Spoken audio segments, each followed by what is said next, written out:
हम किसी भी हालत में इसको सील नहीं होने देंगे और सील करेंगे तो सबसे पहले उस सील को भंते करुणाकर तोड़ेगा, चाहे उसके लिए हमें जेल जाना पड़े। लेकिन योगी जी, हम आपको बता दें, अभी हम योगी जी के पास नहीं गए हैं। जो नोएडा अथॉरिटी के लोग आएंगे हम उनको भी सस्पेंड कराएंगे, ऐसा मत भूल जाओ। हम तुमको भी टर्मिनेट कराएंगे।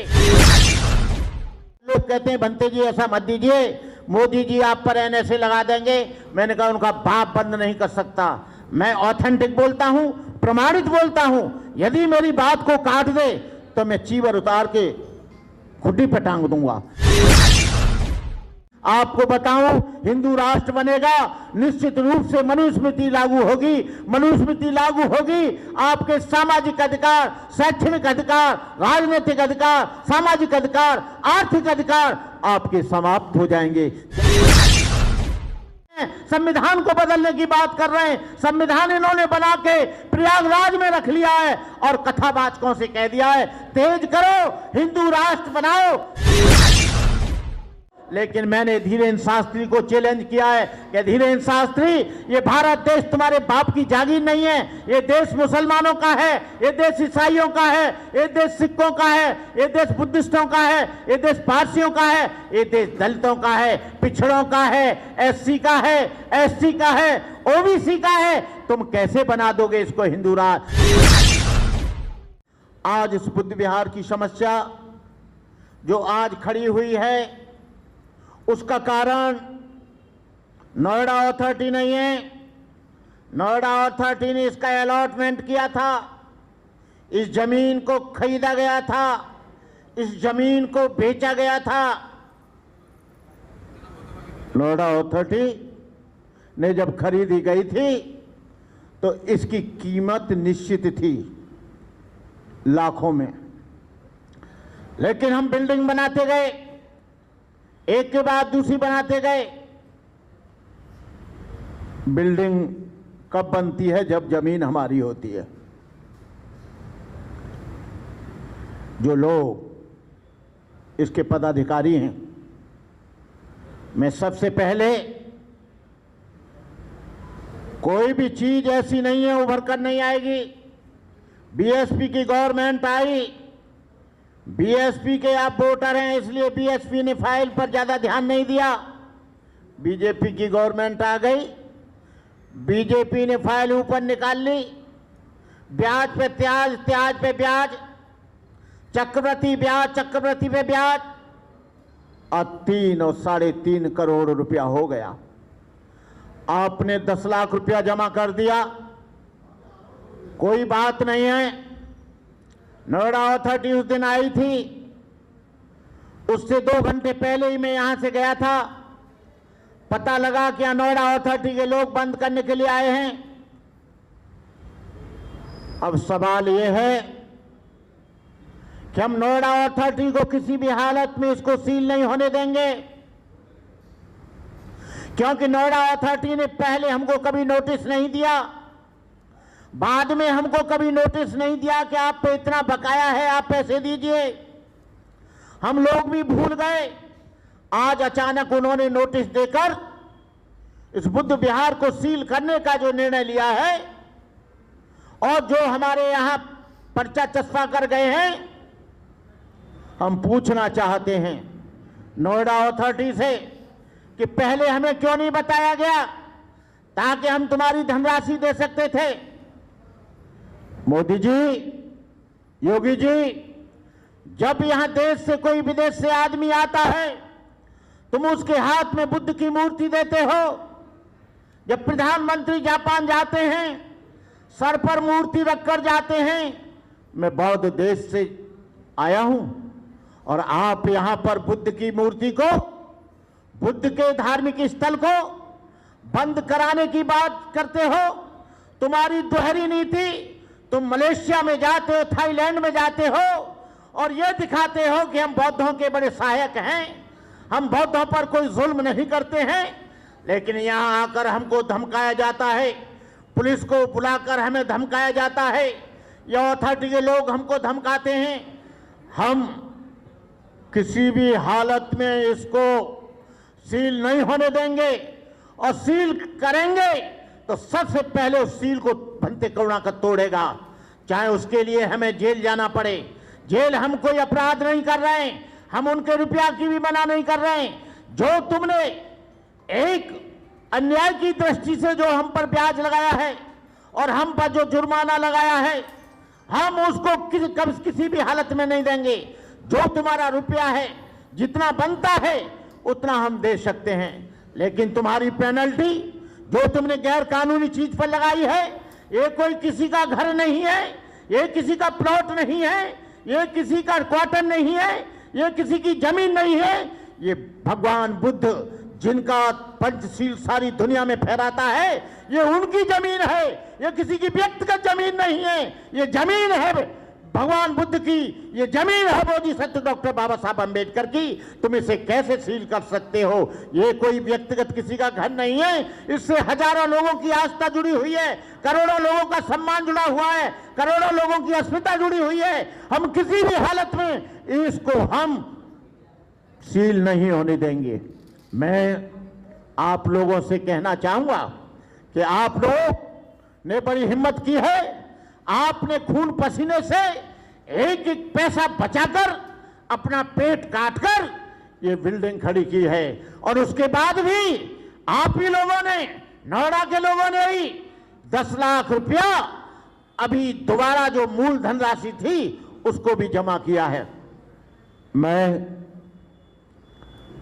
इसका मैटर हाई कोर्ट में कंसीडर्ड है, ये इसको बंद भी कर जाएंगे तब भी ये खुलेगा।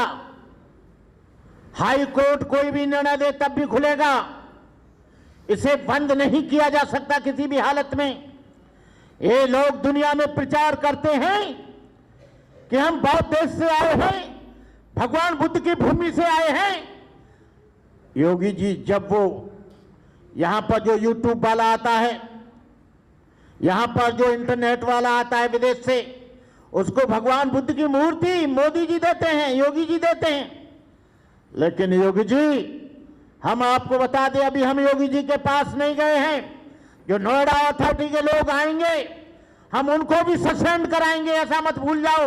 हम तुमको भी टर्मिनेट कराएंगे, तुम्हारे खिलाफ भी आंदोलन होगा, सीओ के यहां पर भी आंदोलन खड़ा होगा। आप ऐसा छोटा मोटा मत समझ लेना, ये आंदोलन पूरी दुनिया का आंदोलन बनेगा, पूरे देश का आंदोलन बनेगा। ये आंदोलन केवल यही नहीं रहेगा, ये पूरे देश के हर जिले में होगा, हर प्रदेश में होगा, हर स्टेट में होगा। तो हम इतनी आसानी से इसे बंद नहीं कर सकते। ये बुद्ध का घर है, ये बुद्ध की जमीन है, ये किसी जमीन किसी व्यक्ति की नहीं है, ये उस महापुरुष की जमीन है जिसने हजारों साल से इस देश के सर को, मस्तक को ऊंचा किया। ये उस देश की जमीन है जो मोदी जी जापान जाते हैं तो अपने को बुद्धिस्ट और बौद्ध राष्ट्र से आने का संदेश देते हैं, थाईलैंड में जाते हैं तो अपने आप को बुद्धिस्ट बताते हैं। लेकिन योगी जी, ये अपने नोएडा अथॉरिटी के लोगों को समझा देना कि ये बुद्ध से छेड़छाड़ नहीं करें, ये इस बुद्ध विहार से छेड़छाड़ नहीं करें, इसके गंभीर परिणाम होंगे।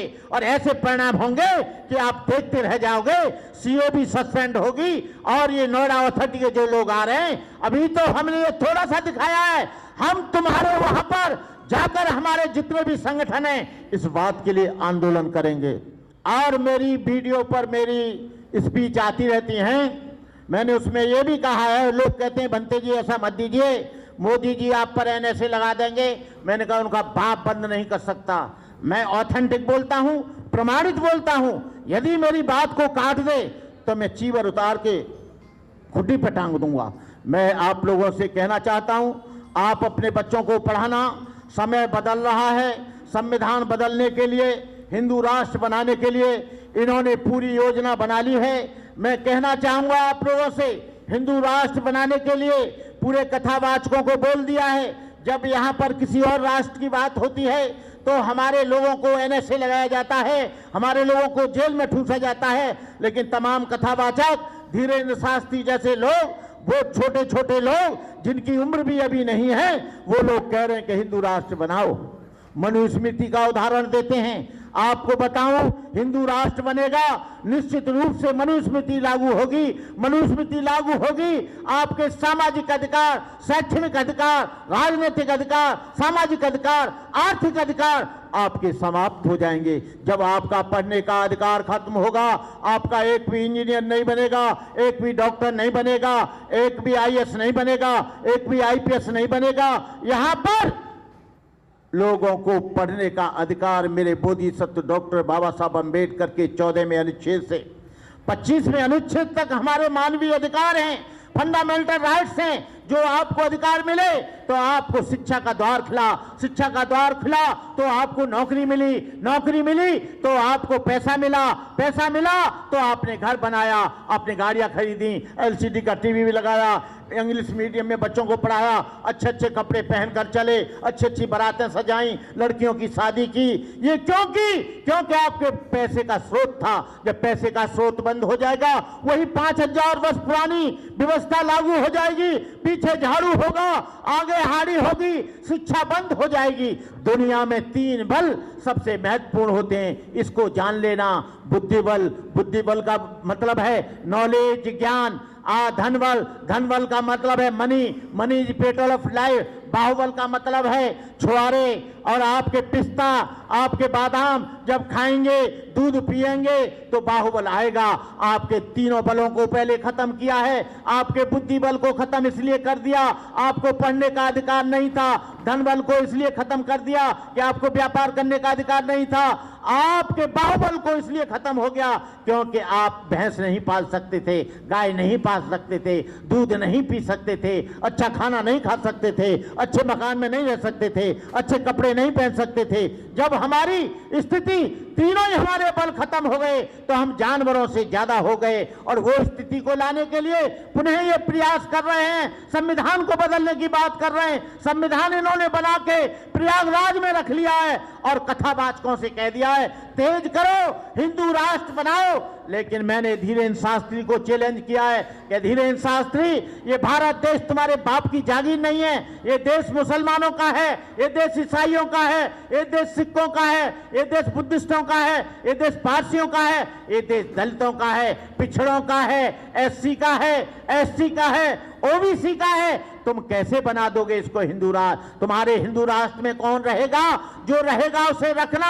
हमें तुम्हारे हिंदू राष्ट्र में नहीं रहना है जहां पर छुआछूत हो, जहां पर अस्पृश्यता हो, जहां पर वैमनस्यता हो, जहां पर द्वेष हो, जहां पर घृणा हो, जहां पर एक आदमी की उन्नति को रोका जाए, दूसरे आदमी को आगे बढ़ाया जाए। तो हम ऐसी व्यवस्था को नकारते हैं, ऐसी व्यवस्था को लात मारेंगे। हम तुम्हारे हिंदू राष्ट्र में कभी नहीं रहना चाहेंगे। ये तुम हिंदू राष्ट्र की बात करोगे तो हम बहुजन राष्ट्र की बात करेंगे। बहुजन राष्ट्र में एससी, एसटी, ओबीसी, मुस्लिम, सिख, ईसाई सारे लोग आएंगे। तुम्हारे राष्ट्र में जिसको रखना है 3% लोगों को, उनको रख लेना, बाकी हमको दे देना। हम तैयार हैं तुम्हारे हिंदू राष्ट्र के लिए, हम कोई विरोध नहीं करते हैं। जैसे ही तुम हिंदू राष्ट्र की मांग करोगे, हिंदू राष्ट्र बनेगा। हर चौराहे पर, मिलिट्री के चौराहे पर, यहां पर हम बहुजन राष्ट्र की बात करेंगे। तो मेरा आप लोगों से निवेदन है कि आप लोग आज इस व्यवस्था को, यह हिंदू राष्ट्र की शुरुआत है बुद्ध विहार को बंद करने की, और बुद्ध विहार को ये बंद करने आएंगे तो हम उनको सबक सिखाएंगे।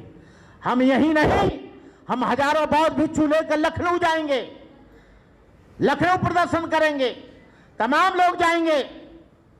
ये निराला जी अपनी फौज को लेकर जाएंगे, समता सैनिक दल जाएगा, तमाम संगठन, भीम आर्मी जाएगी। ये लड़ाई, ये मत समझ लेना हम संगठनों में जरूर बटे हैं, लेकिन भगवान बुद्ध और बाबा साहब के नाम पर हम सारे लोग एक हैं। चाहे वो किसी भी संस्था का हो, चाहे वो किसी संगठन का हो, चाहे वो राजनीतिक संगठन हो, चाहे वो सामाजिक संगठन हो, चाहे धार्मिक संगठन हो। हमारे हजारों संगठन पूरे देश में काम करते हैं। हजारों संगठन यहां पर आकर उसको रोकने का, और ज्यादा करोगे तो हम पैसा भी नहीं देंगे, और जो 10 लाख दे दिया है उसको भी लौटा दो। तुम क्या सोच रहे हो? तुम लोग इंक्रोचमेंट करोगे, तुम लोग तमाम जमीनें घेरोगे, अनऑथराइज्ड जमीनों पर आप मंदिर बनाओगे, चौराहे पर बनाओगे, हर सड़क पर बनाओगे, हर जगह बनाओगे, बीच मार्केट में बनाओगे, और तुम लोग सारी नोएडा की पार्कों को घेरोगे, और हम लोग जमीन खरीद रहे हैं तो उसको बंद करने के लिए आओगे। पहले उन मंदिरों को बंद करो जो अनऑथराइज्ड बने, पूरे देश में बंद करो। देश में बंद करोगे तो 90% मंदिर अनऑथराइज्ड हैं, आपको बंद करना होगा। इन्हीं शब्दों के साथ मैं आप सब लोगों को अपनी मंगल कामनाएं देता हूं। मैं तमाम नोएडा के लोगों को इस बात के लिए साधुवाद देता हूं कि आप लोगों की एकजुटता, आप लोगों का एक संगठन, आप लोगों का जज्बा, आप लोगों का हौसला, आप लोगों का साहस, आप लोगों का जो यहाँ पर इस तरह से हुआ है, मैं उसके लिए आप सब लोगों को मंगल कामनाएं करता हूं। इन्हीं शब्दों के साथ बराबर अपनी एकता को बनाए रखिए, आपस में बटिए मत। हम सारे लोग एक हैं। ये भगवान बुद्ध के ऊपर आक्रमण है, बाबा साहब की विचारधारा के ऊपर आक्रमण है। हम उसे रोकने के लिए हर प्रयास करेंगे, हर तरह से हम उसके लिए तन मन धन से हम लोग आपके साथ हैं। जय भीम, नमो बुद्धाय, जय भारत।